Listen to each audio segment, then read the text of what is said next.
안녕하세요. 미국 주식론 대학의 미준입니다. 7월 25일 월요일 오늘의 미국 주식 뉴스를 시작합니다. 미준 패밀리 여러분들 주말 동안 즐겁고 보람된 시간 만들어 가셨으리라고 믿습니다. 제가 주말 동안요, 2개의 포스팅을 커뮤니티를 통해서 공유해 드렸거든요. 바로 제가 매달 진행하고 있는 다행 프로젝트의 16번째 투자 종목, 그리고 17번째 투자 종목을 함께 선정하기 위해서 투표를 진행했습니다. 다행 프로젝트는요, 제가 2021년 11월부터 사회 환원을 위해서 진행한 프로그램이고요. 다 같이 행복하기 프로젝트를 우리가 다행 프로젝트라고 이게 줄여서 부르고 있습니다. 매달 한 번씩요, 제가 미준 유튜브 채널의 구독자 수만큼 기부를 하게 돼 있거든요. 그리고 아주 고맙게도 저와 함께 저를 도와서 미준 유튜브 채널을 운영하고 계신 어서 얼라이언스에서도 같은 금액을 기부를 해주고 계십니다. 최근에 이제 33만 명에서 완전히 미준 구독자 수가 굳어버렸죠. 그래서 이제 한동안은 매달 33만 원씩, 그러니까 66만 원이 모이겠죠. 제가 33만 원, 그리고 어서 얼라이언스에서 33만 원. 그래서 이번 달에 66만 원을 또 기부를 하게 되고요. 두 종목을 선택하게 되는데, 일단 16번째 종목으로 선정된 종목은요, 아마존이었습니다. 자, 이번에 우리가 5가지 종목을 가지고 투표를 진행했는데, 이 5가지 종목이 선택된 이유는 뭐였냐면, 현재 평균 수치에 비해서 밸류에이션이 많이 좀 가라앉은 저평가 테크 주식이라는 테마를 가지고 투표를 진행했습니다. 나와 있는 것처럼 넷플릭스가 과거 평균 PER이 100배가 넘었던 종목인데 지금 현재 18배까지 PER이 떨어져 있거든요. 메타는 여러분들 많이 알고 계신 것처럼 13배라는 굉장히 초라한 PER을 보여주고 있고, 아마존도 원래 115배를 줘야 살 수 있었던 종목인데 현재 PER은 56배밖에 되지 않는다. 줌도 마찬가지죠. 원래 340배나 되는 PER을 좀 치르면서 사던 종목이 과거 5년 평균인데 지금 현재는 24배 정도밖에 되지 않는 PER을 기록하고 있습니다. 브로드컴도 뭐 다른 종목에 비해서는 아직까지는 좀 비싼 종목입니다. 25배의 거래가 되고 있는데요. 과거 5년 평균은 45배다. 자, 이렇게 5가지의 저평가 테크 종목을 가지고 투표를 진행한 결과 1위를 차지한 종목은 아마존입니다. 그래서 아마존 역시도 우리가 두 번째로 매수를 하게 됐습니다. 이미 다행 프로젝트에 들어가 있는 종목이거든요. 그래서 현재 애플, 구글, 엔비디아, 그리고 아마존까지 이렇게 4종목은요, 2번씩 선정이 돼서 포트폴리오에서 가장 커다란 보유 비중을 가지게 됐다. 이렇게 설명을 드릴 수가 있을 것 같습니다. 자, 그리고 제가 이 방송 녹화를 일요일날 오후에 하고 있는데요. 이 방송 녹화 바로 직전에 또 하나의 포스팅을 커뮤니티에 게시를 했습니다. 바로 다행 프로젝트 17번째 종목을 선정하기 위한 투표를 진행하고 있는데요. 5개의 종목을 제가 후보군으로 넣었습니다. 첫 번째는 스냅, 두 번째 메타, 세 번째 트레이드 데스크, 네 번째 핀터레스트, 5번째 알파벳인데요. 이렇게 5가지의 종목이 그 종목 후보로 선정된 이유가 뭐였냐면 바로 스냅 때문입니다. 지난주 금요일 날이요, 이 스냅이라는 종목이 어닝 결과를 발표했는데요. 그리고 나서 주가가 무려 39%나 폭락을 해버렸습니다. 따라서 이 디지털 광고계의 어떻게 보면 샛별이라고 할 수 있는 스냅이 형편없는 어닝 결과를 발표하면서 나머지 종목, 전체적으로 이 섹터가 함께 가라앉는 그런 추세를 보여줬거든요. 그래서 메타 같은 경우는 7.59%나 폭락을 했고요. 트레이드 데스크는 7.30%, 핀터레스트는 13.5%나 빠졌습니다. 그리고 비교적 무거운 주식인 알파벳 역시도 5.63%나 폭락하면서 전반적으로 소셜 미디어라든지 아니면 디지털 광고에 관련된 종목들이 굉장히 약한 모습을 보이는 하루가 바로 금요일이었다. 이렇게 정리를 해볼 수가 있거든요. 따라서 이렇게 스냅이라는 종목 하나 때문에 나머지 비슷한 그 비즈니스 구조를 가지고 있는 종목도 동반 하락했기 때문에 어떻게 보면 우리한테는 커다란 투자의 기회가 찾아온다. 이렇게 우리가 역설적으로 해석을 해볼 수 있거든요. 물론 이제 같은 매크로 상황에 직면해 있는 기업이기 때문에 동반 하락한 이유는 간단합니다. 다른 종목 역시도 좋지 않은 어닝 결과를 발표할 가능성이 있다. 이렇게까지 좀 부정적으로 볼 수도 있는데요. 장기적으로 봤을 때는 우리가 지금 현재 밸류에이션을 봤을 때 투자 가치가 올라간 종목들이 여러 개가 보인다. 이렇게 해석을 해볼 수가 있습니다. 자, 그 중에서 제가 좀 여러분들께서 3위, 4위에 지금 투표율이 굉장히 낮잖아요. 트레이드 데스크 같은 경우는 현재 PER이 233배, 그리고 그리고 핀터레스트는 PER이 37.8배인데요. 뭐 이러한 PER을 보면 사실 선뜻 투자를 진행하기가 어렵죠. 자, 그래서 그럼에도 불구하고 저 같은 경우는 핀터레스트는 지금 가지고 있지 않고요. 트레이드 데스크 같은 경우는 투자를 진행하고 있는데 어떠한 논리가 바탕에 깔려 있는지 잠깐 보여드리겠습니다. 트레이드 데스크가 TTD잖아요. 그래서 여러분들 시킹알파 가서 TTD 티커네임 찍으시면 더 트레이드 데스크가 나오죠. 자, 그리고 여기에서 어닝이라는 탭이 있는데요. 어닝을 클릭을 하시면 어닝 에스티메이트라는 두 번째 탭이 있습니다. 그래서 앞으로 어닝에 대한 전망치를 우리가 볼 수가 있고요. 디폴트로 걸려 있는 것은 다 이제 분기별 어닝 실적에 대한 이 마켓의 전망치가 나와 있고요. 이거 말고 가장 위에 여기 보시면 쿼터 대신 애뉴얼을 선택을 할 수가 있습니다. 바로 연간 EPS의 전망치를 볼 수가 있는 거죠. 자, 이거를 클릭을 하시면 어떠한 수치가 나오냐면요. 2022년이 마감이 됐을 때 EPS의 그 예상 수치는 99센트라고 나옵니다. 한 주당 만들어내는 순이익을 얘기하는 거죠. 그리고 2023년에는 한 주당 1달러 16센트, 2024년에는 한 주당 1달러 50센트.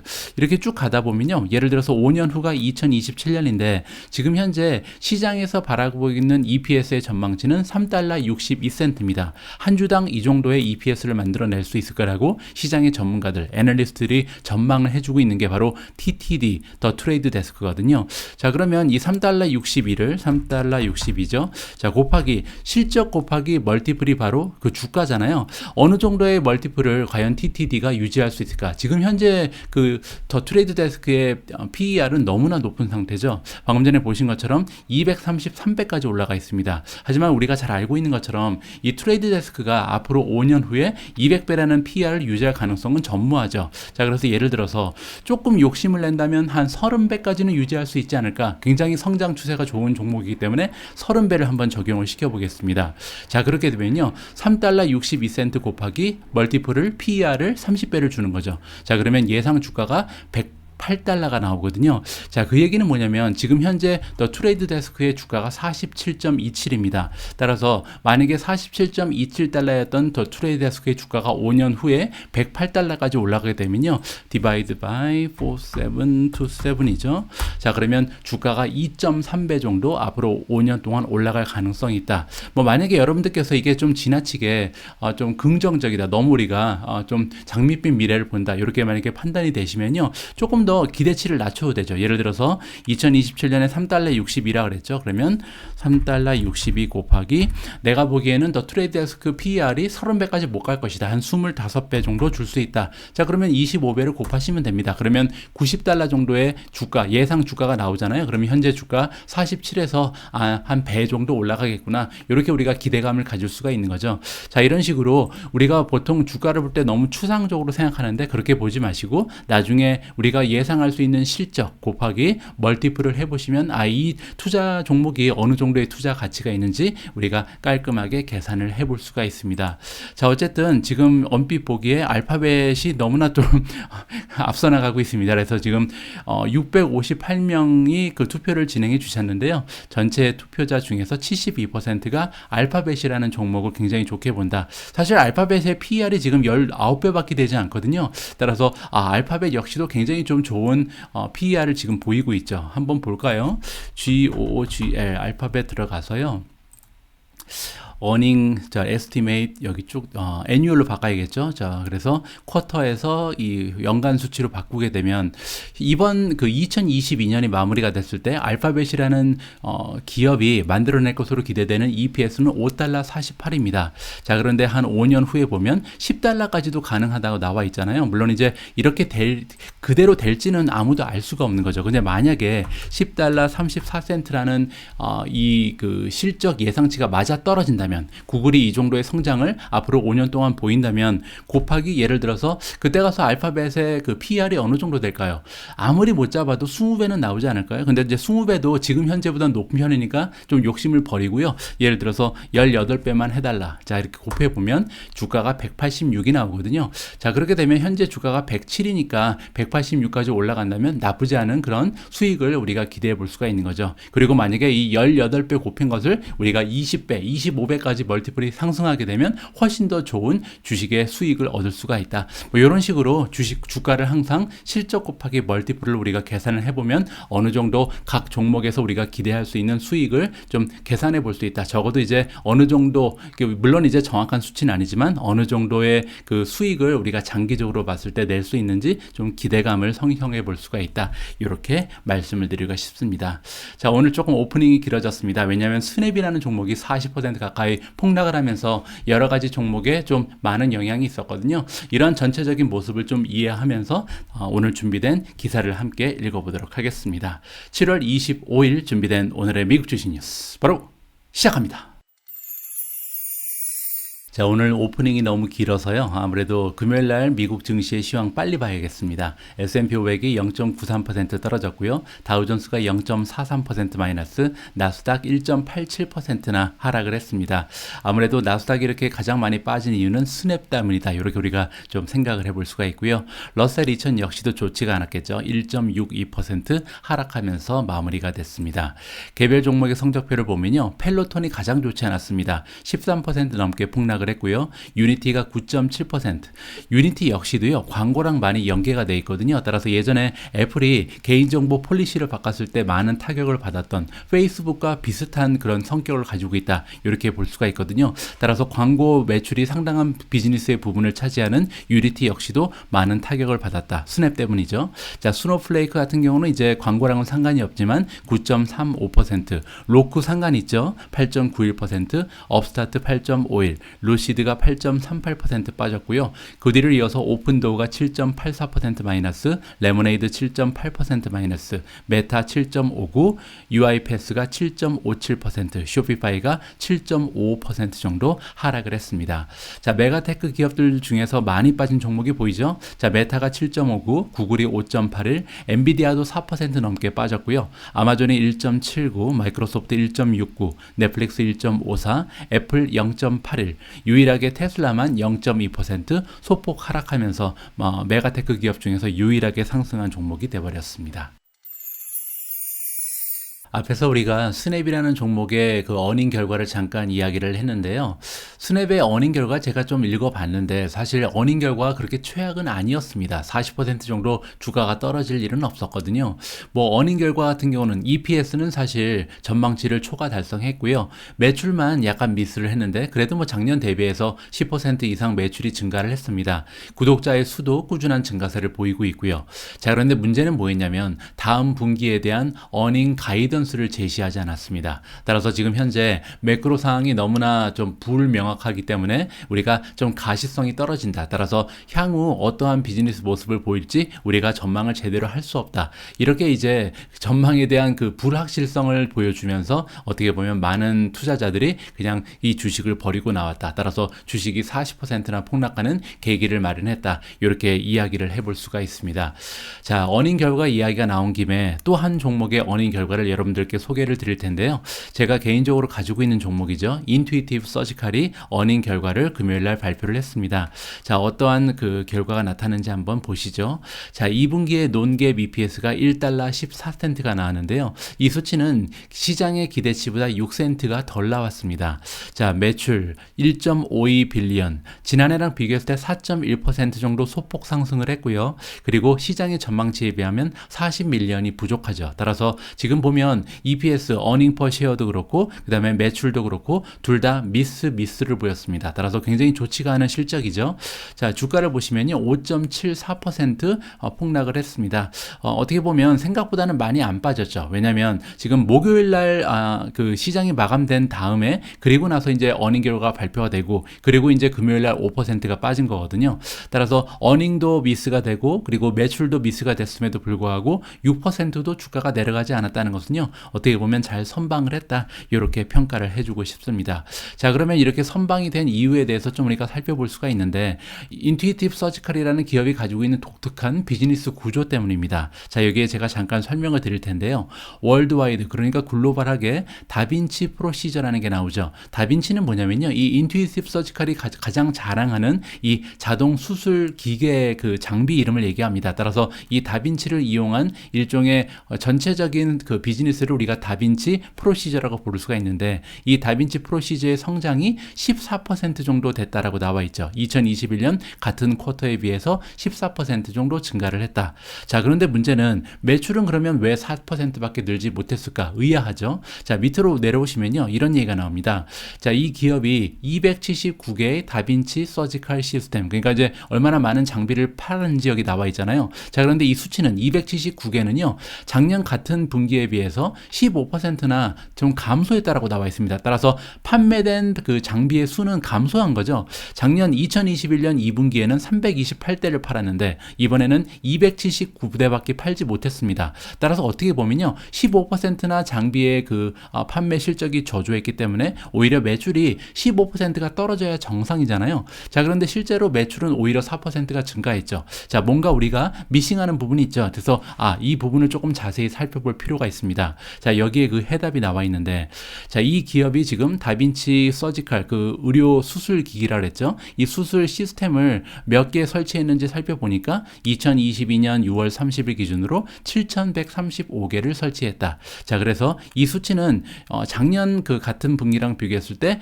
6,335개에서 7,135개로 증가하면서 13% 정도 오히려 올라갔다. 자, 그렇죠. 왜냐하면 한번 설치한 기계를 버리지 않는 한, 포기하지 않는 한 계속해서 이게 적립이 되는 거잖아요. 그래서 계속 어큐뮬러티브이기 때문에 이 장비를 그 다빈치라는 장비를 이용하는 기업의 수 그리고 의료 시설의 수는 계속해서 쌓여갈 수밖에 없습니다. 자, 이렇게 장비의 수가 계속 쌓여가는 게 왜 중요하냐면요. 다빈치를 판매를 할 때 보통 서비스 계약 그리고 서비스 계약뿐만 아니라 그 안에 들어가는 여러 가지 이제 구독 모델이 있거든요. 이거를 한꺼번에 판매하는 것이 다빈치의 매출 구조입니다. 따라서 한 대의 장비를 팔 때마다 이 하드웨어 장비의 가격이 가장 좀 커다란 매출의 부분을 차지하지만 시간이 가면 갈수록 서비스라든지 이 구독 모델에서 들어오는 매출이 따로 있는 거거든요. 예전에 우리가 좀 테슬라에 대해서 공부할 때도 그렇고 그 다음에 차지 포인트죠. 뭐 이런 종목들과 비슷한 하드웨어 플러스 소프트웨어 서비스의 매출이 부가적으로 쫓아온다. 이렇게 볼 수가 있죠. 따라서 이 다빈치라는 수술 기기를 사용하는 의료 시설이 늘어나면 늘어날수록 계속해서 서비스 매출하고 이 구독 모델에서 들어오는 매출은요 기하급수적으로 올라갈 수밖에 없는 겁니다. 따라서 지금 현재 굉장히 좀 경제 상황이 안 좋죠. 그래서 어떻게 보면 많은 의료 시설에서도 허리띠를 졸라매는 그런 시절이라고 우리가 생각을 해볼 수가 있습니다. 자, 이렇게 경제가 안 좋은 시기에는 아무래도 고가의 장비인 다빈치에 대한 인기가 떨어질 수밖에 없겠죠. 그래서 카펙스도 좀 사람들이 줄이게 되고 많은 기업들이 지금 올해 살 거를 내년까지 미루고 내년 살 거를 후년까지 미루는 그런 시기가 지금 도래를 한 겁니다. 따라서 작년 비해서 이렇게 15%나 장비의 판매 실적이 줄어든 것은 어떻게 보면 굉장히 당연한 그런 순리가 될 수 있겠죠. 그럼에도 불구하고 매출이 오히려 늘어가는 이유는 뭐냐면요. 작년에 비해서 오히려 서비스 매출 그리고 구독 모델에서 들어오는 매출은 증가할 수밖에 없다. 이렇게 우리가 해석을 해볼 수가 있습니다. 따라서 이러한 그 비즈니스 모델을 가지고 있는 기업에 투자를 하면요. 결국 하드웨어가 계속해서 판매가 지속적으로 될 수만 있다면 앞으로 5년, 10년 동안 다빈치 서지컬 시스템을 구입하는 의료기관이 계속해서 나타날 수만 있다면 기하급수적으로 계속해서 서비스 매출과 구독 매출이 올라가면서 이 기업은 좋은 그 매출의 성장세를 가면 갈수록 더 좋게 발휘할 수가 있다. 이렇게 정리를 해볼 수가 있겠습니다. 자, 어쨌든 지금 현재 단기적인 관점으로 봤을 때는 굉장히 어려운 시절을 지금 견뎌내고 있는 기업이 인투이티브 서지컬이다. 이렇게 마무리를 하면 좋을 것 같습니다. 자, 다음으로 준비된 기사에는 일론 머스크가 등장을 합니다. 여러분들 잘 알고 계신 것처럼 일론 머스크는 단순한 기업의 CEO를 넘어섰죠. 그래서 이제는 어떻게 보면 굉장히 좀 지구상에서 가장 영향력이 있는 그런 사람들 중에 한 명이잖아요. 자, 그래서 이 일론 머스크가 특정 종목에 대한 이런 발언을 하면 뭐 심지어는 비트코인 같은 것도 올렸다 내렸다 할 수 있는 게 일론 머스크의 힘인데 이번에는 그의 영향력을 어디에 떨쳤냐면요. 바로 리튬 관련된 종목입니다. 자, 이런 얘기를 했습니다. 여러분들 그 007이라는 영화 보시면요. License to Kill이라는 제목의 영화가 있거든요. 살인 면허라고 우리가 해석할 수 있는데 여기에서는 이제 License to Print Money다. 그래서 리튬 관련된 종목에 투자를 하면 돈을 엄청나게 벌 수 있을 것이다. 이렇게 지금 귀뚱을 해주고 있습니다. 어떤 내용인지 한번 읽어보시죠. 자, 리튬 마이너는 이제 광산 기업이죠. 그리고 광산 기업들이 목요일 날 굉장히 많이 랠리를 했다. 그 이유가 뭐냐면 일론 머스크가 이 리튬 리파이닝은 이제 정제 그런 뜻입니다. 그래서 리튬을 이제 캐고 나서 나중에 배터리에 사용할 수 있게끔 이제 순도를 높여줘야 되잖아요. 이런 과정을 만들어내는 그 비즈니스가 어떤 그 비즈니스냐면 라이센스 투 프린트 머니를 가지고 있다. 따라서 엄청난 부를 축적할 수 있는 그런 기업이 될 것이다 라고 귀뜸을 해줬죠. 자, 일론 머스크가 이야기하기를 지금 현재 리튬의 가격이 너무나 많이 올라갔죠. 그 이유는 모자르기 때문입니다. 그래서 현재 그 배터리 가격이 급등하면서 아무래도 전기차 가격이 전세적으로 많이 좀 상향 조정됐습니다. 지난 10년 동안요, 전기차의 가격이 이렇게 올라간 적은 처음이라고 합니다. 계속해서 배터리 가격이 하향 조정되면서 이 전기차 가격이 점점 내연차에 좀 견줄 만큼 하향 곡선을 보이고 있었거든요. 그런데 처음으로 지금 현재 원자재 가격이 급등하는 추세에 있어서 리튬 가격도 굉장히 많이 뛰었고요. 그렇기 때문에 현재 배터리 가격과 그리고 전기차 가격이 동반 상승하는 굉장히 어려움을 겪었던 그런 시기가 지난 몇 개월 동안의 추세였다. 이렇게 볼 수가 있습니다. 자, 그런데 이렇게 그 리튬 가격이 많이 좀 올라간 이유는 당연히 얼마 없었기 때문이다. 귀하기 때문이죠. 그런데 이렇게 리튬이 귀한 이유가 뭐냐면 현재 이 리튬이라는 그 원자재가 모자르기 때문이 아니라 문제는 이 리튬을 정제할 수 있는 그런 능력을 가진 비즈니스가 너무나 없기 때문이다라는 이야기를 해줬습니다. 따라서 어떤 얘기를 해주고 있냐면요. 다시 한번 내가 그 기업들한테 뭐 충고를 해주는데 제발 리튬 그 정제 비즈니스 쪽으로 들어가라. 왜냐하면 거기 들어가면 너네 다 부자 될 수 있다. 이렇게 지금 조언을 해주고 있는 거거든요. 리튬 광산업은 굉장히 쉽다. 따라서 원자재를 캐는 그런 과정은 너무나 쉬운데 문제는 정제하는 과정이 너무나 어렵다라고 얘기를 합니다. 자, 그러면서 목요일 날 리튬 관련된 종목들이 일제히 상승 곡선을 그었겠죠. 특히 이제 아이오니어라는 종목이 있습니다. IONR이 티커네임인데 6.4%나 올라갔고요. 이 종목이 특히 강세를 보였던 이유는 뭐냐면 최근 들어서 이 포드라는 세계적인 자동차 기업, 미국 대표의 자동차 기업과 5년짜리 바인딩 어그리먼트를 했습니다. 자, 이게 뭐냐면 포드가 이제 앞으로 계속해서 리튬이 필요하잖아요. 그래서 이 전기차를 만드는 기업들은 테슬라도 마찬가지지만 여러 가지 리튬 공급 업체랑 이제 계약을 하게 됩니다. 자, 그런데 이 공급 업체가 하나만 있으면 안 되고요. 여러 개의 기업하고 보통 동시다발적으로 계약을 하거든요. 그런데 이 포드 같은 경우도 여러 개의 기업과 동시다발적으로 계약을 하고는 있는데 IONR, 즉 아이온이랑만은 바인딩 계약을 한다. 그래서 일종의 그 양 같은 것을 정해놓고 메인 그 서플라이어다. 이렇게 우리가 이해를 해볼 수가 있거든요. 자, 그러면서 5년짜리 이 메인 서플라이어가 되면서 6.4% 정도 좋은 주가의 흐름을 보였다. 이렇게 보시면 되고요. 그 밖에도 다양한 종목들이 주가의 강세를 보였습니다. LAC, 리튬 아메리카 코퍼레이션도 굉장히 좋은 추세를 보였고 SQM이라는 종목은 3.5% 정도 올라갔는데요. 여러분들 제가 옛날에 한번 소개해드렸던 기업이죠. 소시에다드 퀴미카라는 종목이었고요. 그리고 PLL이라는 종목도 있습니다. 피에드먼트 리튬, 뭐 그 밖에 다른 앨범알도 보이네요. 이런 종목들이 주가에 좋은 흐름을 보였다. 이렇게 이해를 해볼 수가 있겠죠.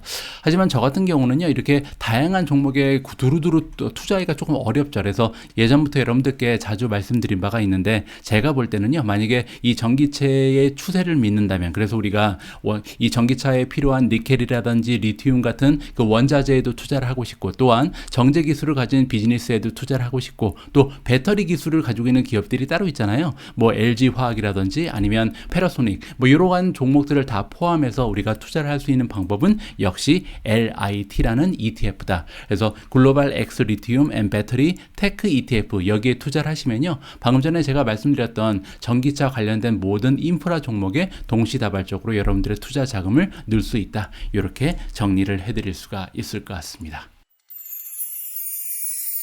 자, 다음으로 함께 읽어볼 기사는 반도체 관련된 소식인데요.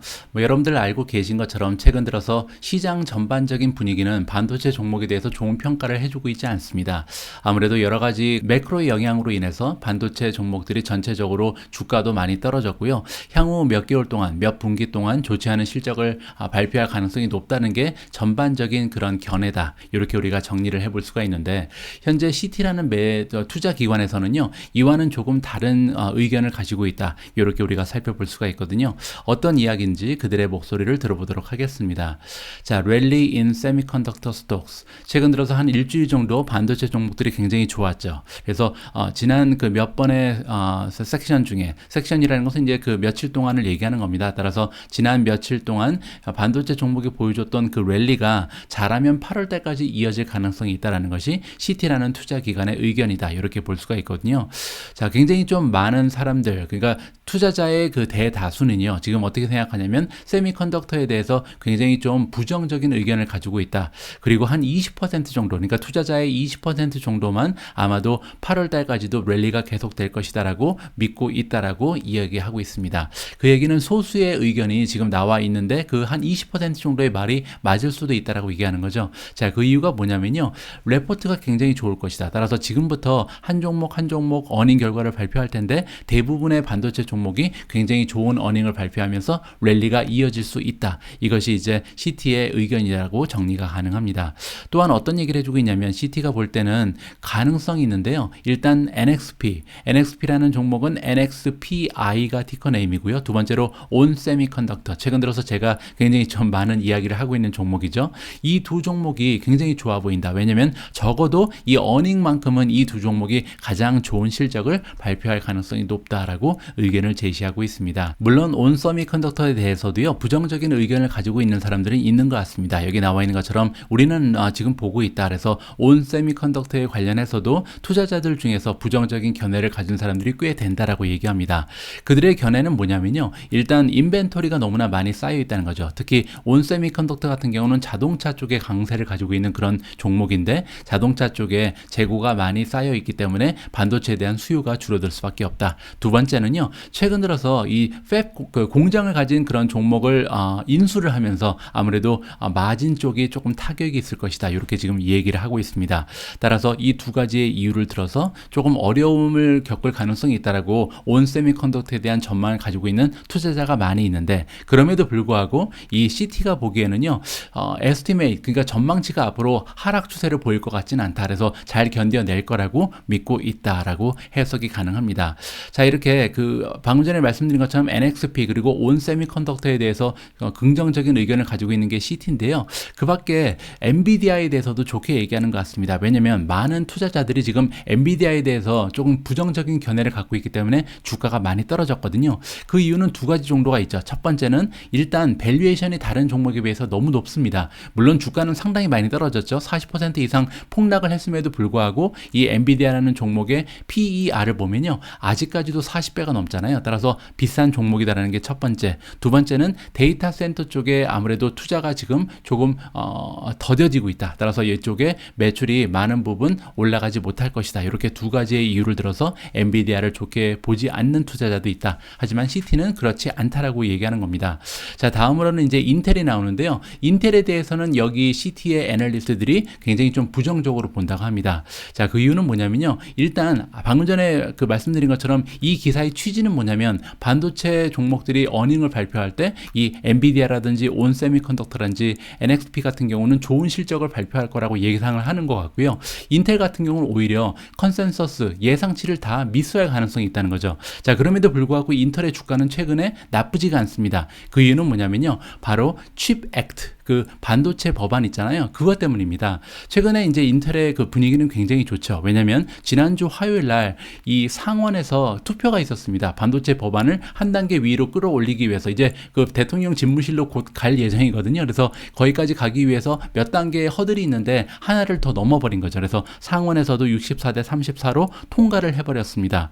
자, 그러면서 이번 그 법안의 내용에 따르면 54빌리언 정도의 보조금을 이제 정부에서 지원을 하죠. 이 보조금은 어디에 사용되는 거냐면 미국 내 파운드리 공장을 짓기 위해서 도와주는 금액입니다. 파운드리 여기 이제 세울 만한 공장이 바로 인텔이잖아요. 따라서 인텔이 가장 커다란 수혜 기업이 될 수 있다. 이렇게 우리가 볼 수가 있는 거고요. 이렇게 그 지원금만 받는 것이 아니라 텍스 크레딧도 25%나 4년간 받게 된다. 따라서 이번 법안이요, 이 인텔 같은 종목에는 상당히 많은 수혜를 볼 수 있다. 이런 견해가 생기는 거죠. 근데 어떻게 보면 이거는 굉장히 좀 중기 중기적인 관점이죠. 몇 년 동안 두고 봐야 이러한 효과가 나타날 것 같고요.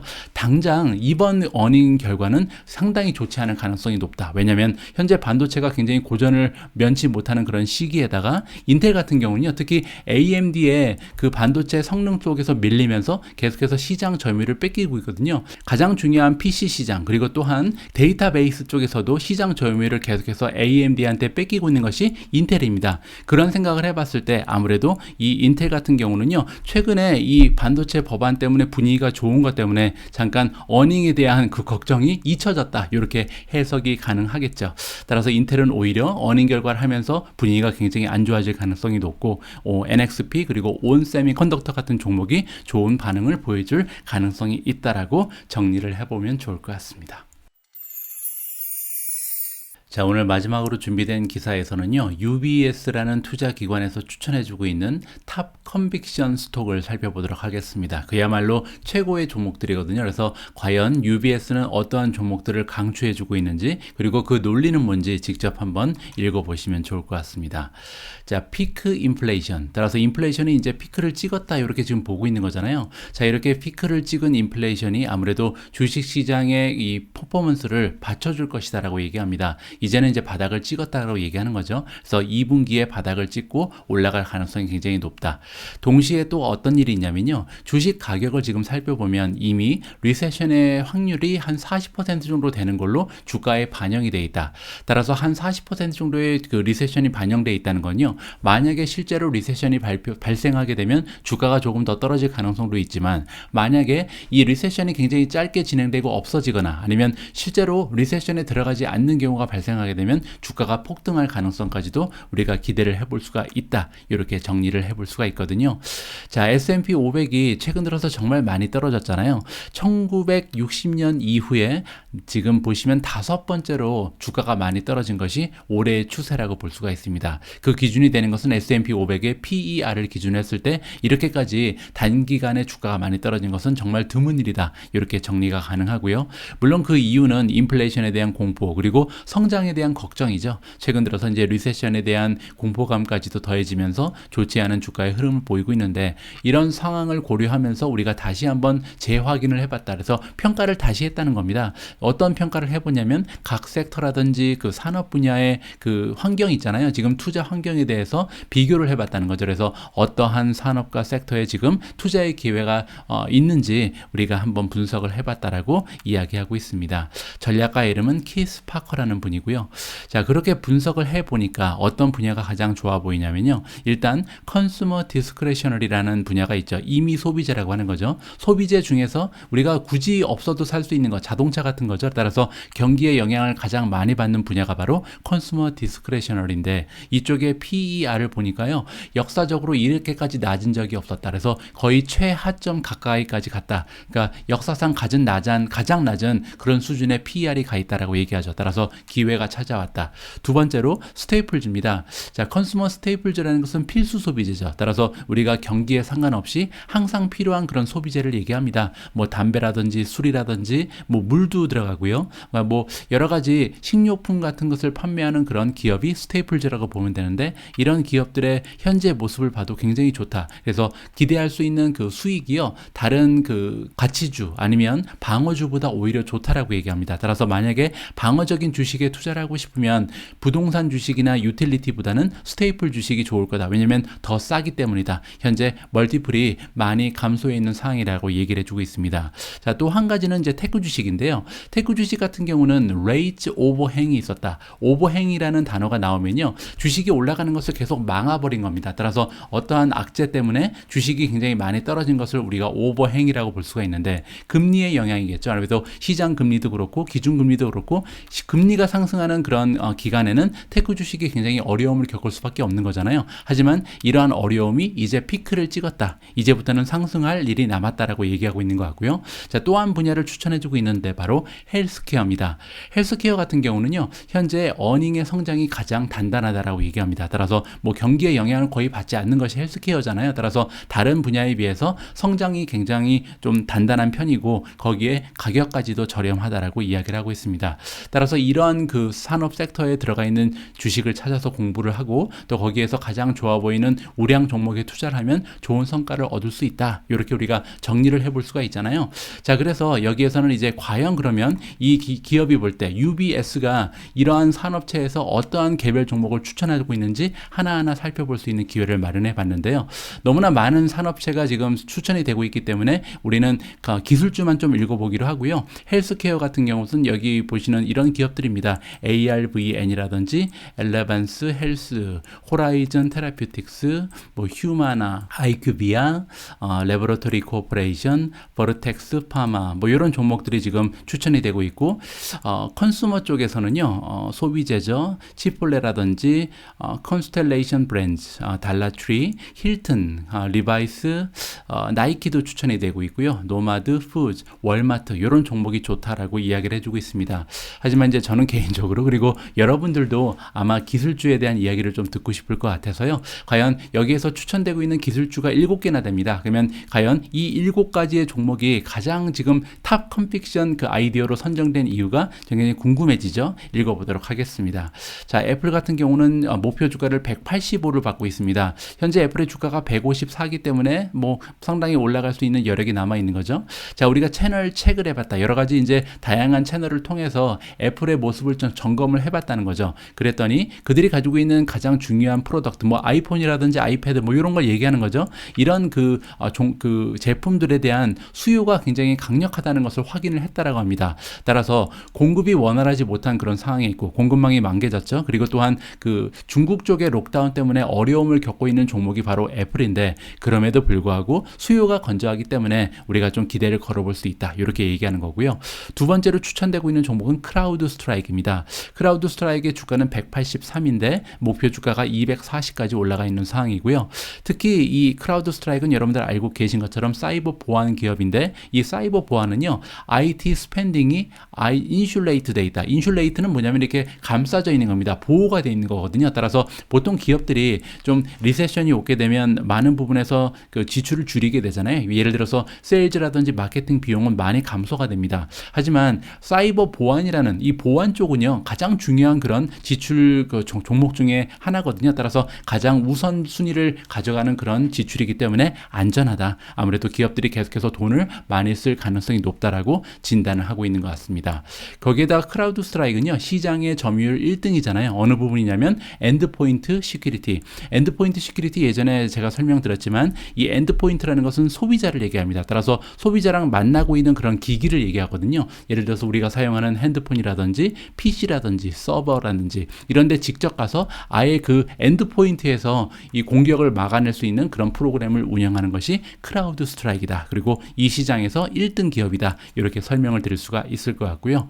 자, 계속해서 팽창을 하고 있다. 그래서 성장하는 시장 쪽으로 계속해서 나아가고 있다라고 합니다. 뭐 예를 들어서 클라우드 시큐리티 그리고 시큐리티 애널리틱스. 애널리틱스는 이제 분석이잖아요. 따라서 방어만 할 뿐만 아니라 계속해서 분석을 하면서 점점 더 똑똑해지는 그런 인공지능에 기반을 둔 그런 보안 기업이 크라우드 스트라이크다. 이렇게 우리가 생각을 해볼 수가 있고요. 크라우드 스트라이크 같은 경우 한 가지 더 우리가 생각해 볼 수 있는 부분은 뭐냐면 계속해서 잠재 시장이 커지고 있죠. 왜냐하면 그들이 제공하는 서비스가 매년 늘어나고 있거든요. 따라서 원래는 제공하고 있는 서비스가 5-6개밖에 되지 않았었는데 최근 들어서는 10개 이상의 모듈을 제공을 하면서 계속해서 그들이 들어가 있는 시장의 규모가 확장되고 있다는 것도 또 하나의 투자의 가치가 될 수 있다. 이렇게 정리를 해드릴 수가 있고요. 세 번째는 마이크로소프트입니다. 마이크로소프트의 현재 주가 260인데 330까지 갈 수 있다라고 얘기하고요. 그 이유는 애저입니다. 자, 애저 같은 경우는요. 현재 런레이트 비즈니스 그로잉이 지금 50빌리언이 넘는다. 자, 런레이트는 뭐냐면 분기 곱하기 4를 한 겁니다. 야, 이게 왜 런레이트를 사용을 하냐면 계속해서 애저 같은 경우는 매출이 증가를 하고 있잖아요. 근데 증가하고 있기 때문에 지난 과거의 1년치를 보는 것보다는 지금 현재 분기에 4를 곱하는 게 더 중요한 현재 더 정확한 현재 매출 규모가 나오는 거죠. 따라서 현재 그들이 만들어내고 있는 매출에 4를 곱하니까 50빌리언 정도를 1년에 만드는 그런 규모로 성장을 했다. 이렇게 볼 수가 있고요. 그뿐만 아니라 더 중요한 것은 앞으로도 계속해서 성장할 가능성이 높다는 거죠. 현재 성장률이 50% 가까이 되거든요. 뒤에 이제 CC라고 나와 있죠. CC는 뭐냐면요.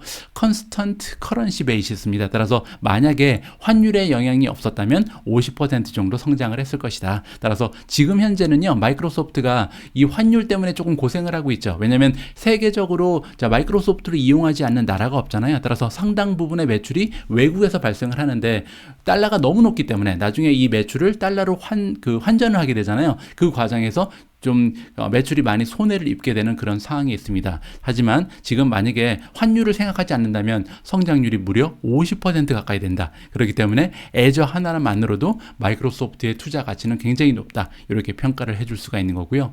자, 네 번째로 추천되고 있는 종목은 Five9입니다. Five9, 여기 지금 티커 네임이 잘못 나왔는데요. Five9의 티커 네임은 FIVN입니다. 따라서 지금 현재 주가는 한 $100 정도라고 보시면 되는데 180까지 올라갈 수 있다라고 지금 예견을 하고 있고요. 자, Five9 같은 경우는 계속해서 마켓 위로 올라가고 있다. 자, 이게 무슨 얘기냐면 점점 더 대기업을 향해서 달려가고 있다. 이렇게 볼 수가 있거든요.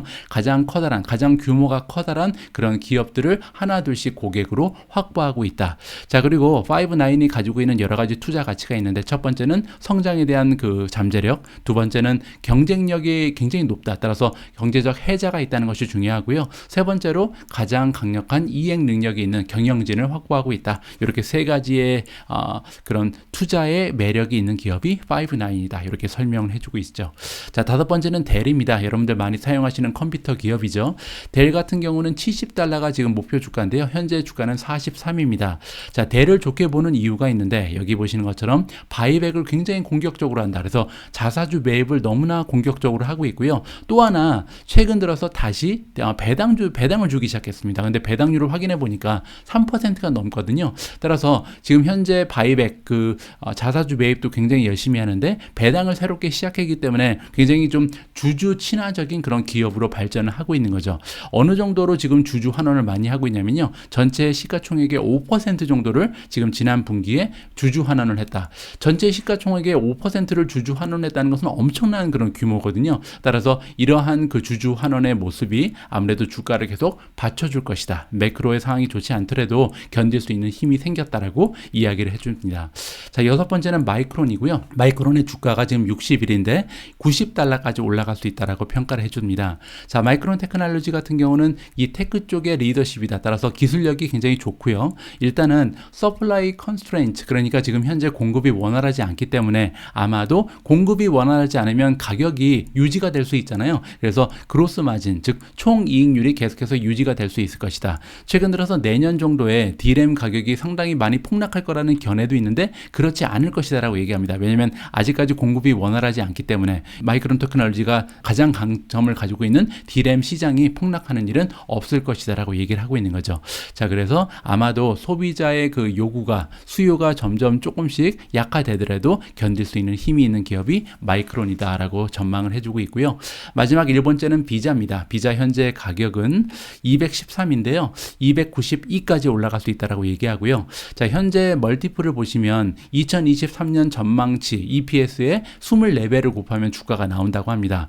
따라서 EPS의 24배를 곱하면 292라는 목표 주가가 나오게 되는데 밸류에이션에 이미 리세션이 들어가 있다. 자, 그 얘기는 리세션이 만약에 발생하지 않으면 이 주가가 훨씬 더 올라갈 가능성이 높다. 이렇게 지금 보고 있는 거고요.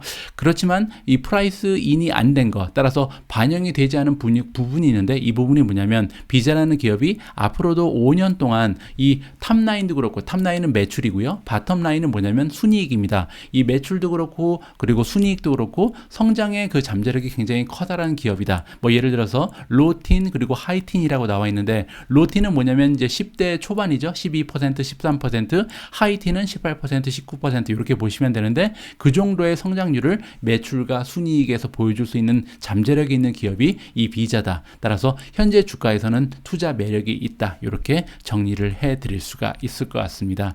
자, 아무튼 이러한 종목들이 지금 현재 UBS가 보기에는 가장 전망이 좋은 테크 주식들이다라고 이야기를 하고 있는데요. 물론 이 말만 믿고 그냥 덜컥 투자를 하시면 안 되고 여러분들께서 직접 한번 기업에 대한 이야기도 많이 살펴보시고 뉴스도 보시고 보시고요. 또 어닝 실적을 직접 확인하고 나서 투자를 하는 것도 나쁘지 않습니다. 왜냐하면 어닝 실적을 확인하고 투자를 한다는 것은요, 가능성은 높여지죠. 우리가 투자에 성공할 수 있는 확률은 높아지고, 그리고 우리는 단기 투자자가 아니잖아요. 따라서 당장 뭐 어닝이 좋고 나서 사게 되면은 손해 아닌가, 뭐 이렇게 생각하시는 분들이 있는데, 물론 이제 일주일, 한 달 뒤, 뭐 6개월 뒤를 보면 너무 늦게 사는 셈이 되죠. 하지만 장기 투자를 하는 사람 입장에서는 계속해서 좋은 주식의 뉴스가 발생하는 기업들, 그리고 성장 동력이 확대되고 있는 기업들, 성장률이 올라가 있는 기업들, 마진율이 회복되고 있는 기업들, 이런 주식의 모습을 확인하고 투자하는 것이 오히려 더 현명한 투자의 방법이 될 수 있다는 것이 저희 개인적인 판단입니다. 자, 월요일날 보내드린 오늘의 미국 주식 뉴스를 마감할 시간입니다. 오늘도 오미진님과 함께 준비한 자막 영상을 소개해드릴 텐데요. 자, 오늘 자막 영상에 등장하는 전문가의 이름은 EMJ 캐피탈에서 일하고 있는 에릭 잭슨입니다. 자, 이 에릭 잭슨의 의견에 따르면요, 지금 여러 가지의 그 섹터가 있는데 그 섹터 중에서 가장 먼저 반등을 보일 섹터가 바로 성장주라고 얘기를 합니다. 자, 어떤 근거를 가지고 이분은 성장 주식이 먼저 가장 빠르게 이 주식의 반등이 시작될 거라고 믿는지 이분의 의견을 여러분들께서 직접 한번 청취해 보시면 좋을 것 같습니다. 저는 개인적으로요, 월요일 오늘의 미국 주식 뉴스가 가장 어렵습니다. 왜냐하면 녹화를 진행하는 것은 이제 일요일 낮이거든요. 아무래도 저도 약간 그 휴일날 진행을 하다 보니까 진행이 매끄럽지 못한 부분이 있는데요. 내일부터 조금 더 힘내서 매끄러운 방송 여러분들께 보내드릴 수 있도록 하겠습니다. 우리 모두가 미국 주식 투자를 은퇴하는 그날까지 다 함께 화이팅입니다. 행복한 하루 되세요. 감사합니다. EMJ Capital President and founder Eric Jackson joins us now. It's good to see you as always. I mean, I don't know if you heard the interview I just did with Brian Belsky, but he says these are the exact stocks you don't want to buy right now. Why is he wrong? Well, I think Brian's pretty optimistic, and so in general, I agree with his take on where we go from here in the second half of the year. I would just say that basically, if you look back, something like KWeb bottomed on March 15th. So that's the Chinese internet stocks. ARK bottomed on May the 12th. So growth tech. XBI, biotech, also bottomed on May the 12th. Some other growth stocks bottomed in June 16th, Scott. So Bitcoin and all the other crypto assets bottomed on June 18th up till now. I think the bottom is in for a lot of these growth stocks. A lot of these growth stocks in these sectors were the first into this downturn in the stock market 18 months ago. And I believe they're going to be the first ones out. Right? They were deservedly so the first ones in. They're the most sensitive to rates, right? They're the most sensitive to the risks of recession. So yes, deservedly so, they went down. They went up the most and they go down the most. Volatility is the name of the game with these. But are people going to come back to these stocks? Yes, because they have the growth rates ultimately in a period of recession, in a period of inflation. People always want growth. And so I think this sector is going to rise again. It's what they don't have that's the issue. And that's profits. In this kind of market, well, why would all of a sudden unprofitable growth stocks, which got way overvalued before, suddenly become back in favor if only the valuation has come down, but the profitability hasn't gone up? Well, I think you got to sift through these names, and there's the best performing tech stocks of all time. Take your pick: Google, Amazon. All the FANG names, Scott. They've always been huge cash flow producers. So you got to get to cash flow positivity eventually. But Amazon didn't get to cash flow positive from 1996 until 2002. If ARK had been around in the dot-com era, everyone would say, oh my God, Amazon, it's one of these profitless tech companies. What was Kathy smoking getting into this name? So you really have to think a couple of years ahead and determine which of these stocks that might be cash flow negative at the moment or have lost money recently are actually about to turn the corner. And those are usually the ones with the best re-rating opportunities and obviously the best upsides with that.